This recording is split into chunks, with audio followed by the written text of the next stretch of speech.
देखिए, सबसे पहले तो मैं ये कहूँगा, टू अर्र इज़ ह्यूमन।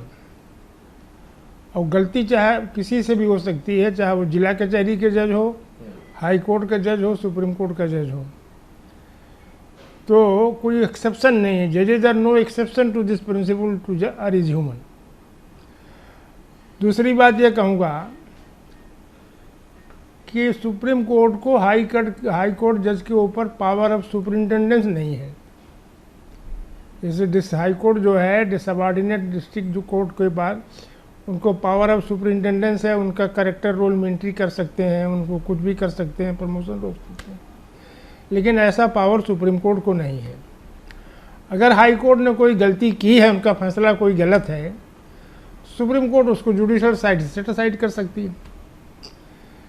लेकिन इसमें जो इन्होंने ये कर दिया कि ये इनको क्रिमिनल लॉ की जानकारी नहीं है, सिविल और क्रिमिनल में फ़र्क नहीं जानते, इसलिए क्रिमिनल बेंच इनको में काम न दिया जाए, तो इस तरह का ऑर्डर मैं समझता हूँ कि नहीं करना चाहिए सुप्रीम कोर्ट को, नंबर 1। नंबर 2, एक प्रिंसिपल यह है कि समर्थ को नहीं दोष गोसाई, रवि पावक सुरसर की नहीं। तो ये भाई बड़े लोग हैं, कुछ भी कर दें, इनका कोई गलती नहीं। इनका जो अपॉइंटमेंट हुआ हमारे आपके रिकमेंडेशन से तो नहीं हुआ, सुप्रीम कोर्ट के रिकमेंडेशन से हुआ। और सुप्रीम कोर्ट में वकालत करते थे, एलिवेशन के पहले सुप्रीम कोर्ट में वकालत करते थे। इनके पिताजी भी हाई कोर्ट जज थे। तो क्या इनको पहले नहीं देखना चाहिए कि इनको क्रिमिनल लॉ की जानकारी है कि नहीं जानकारी है? अब जब जज हो गए 3 साल, 2023 के अपॉइंट 3 साल 2 साल 2.5 साल हो गया, तब उनको ये कहना ये मुनासिब नहीं था, इनको ये उचित नहीं मालूम पड़ता, मुझको नहीं मालूम पड़ता। बाकी तो बड़े लोग हैं, मैंने कहा है कि भाई चाहे जो कर दें।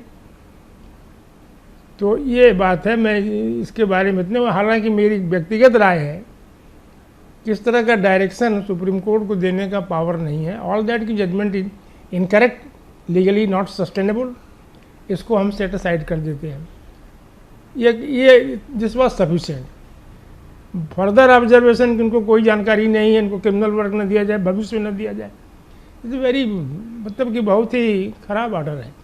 ठीक है, हाई कोर्ट जज द्वारा दिया गया फैसला कानूनी तौर पर क्या इतना गलत कि सर्वोच्च अदालत ने संबंधित जज की बेंच में सभी आपराधिक मामले सुने जाने पर रोक? हाँ नहीं, ये तो वही तो मैं कह रहा हूँ कि इसको गलत तो है, वो प्योरली क्रिमिनल नेचर का अगर डिस्प्यूट है, सिविल नेचर का डिस्प्यूट है, तो क्रिमिनल नेचर में उसमें सुप्रीम कोर्ट की बहुत सी रूलिंग्स हैं।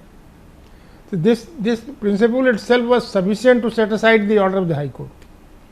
जो फर्दर डायरेक्शन दे दिया, मैं नहीं समझता कि वो सही था, क्योंकि उनको कोई सुपरिंटेंडेंस का पावर नहीं है, कोई उनके करेक्टर रोल नहीं लिखेंगे, ये मैंने पहले ही बताया आपको।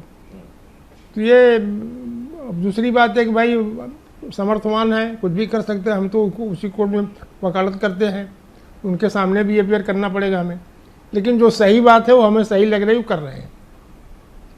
सुप्रीम कोर्ट के इस आदेश से क्या सिटिंग जज की योग्यता पर सवाल नहीं खड़ा होता? सिटिंग जज की योग्यता पर सवाल हो सकता है, लेकिन हमने बताया ना, to err is human.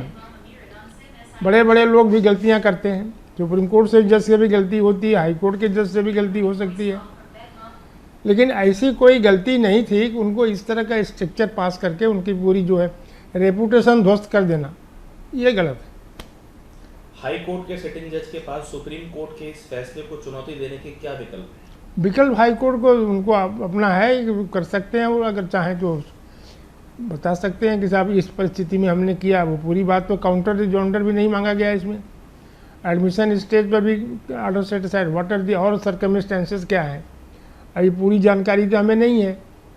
Admission stage पर ही विदाउट नोटिस ऑर्डर कर दिया, तो अगर एग्रीव्ड हैं उनकी बदनामी तो हो ही गई, सोशल मीडिया से फैल गया पूरे देश में, देश भर में। और दूसरी बात कि भाई आपने तो रिकमेंड किया, हमने थोड़ा रिकमेंड किया था हाई कोर्ट जज बनने के लिए, यही वकालत करते थे, ये सुप्रीम कोर्ट के रिकमेंडेशन से हाई चीफ जस्टिस ने रिकमेंड किया, वहाँ कॉलेजियम ने, राष्ट्रपति ने बना दिया।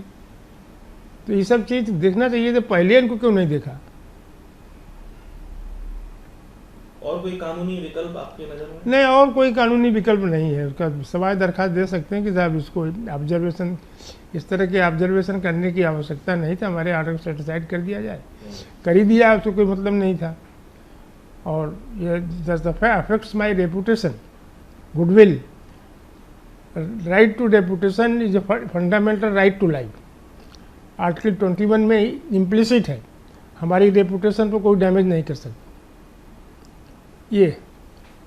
इसलिए वो चाहें तो इस पर स्ट्राइक डाउन करा सकते हैं, आप एप्लीकेशन दे सकते हैं, लेकिन अब वो करेंगे नहीं, आई डोंट नो।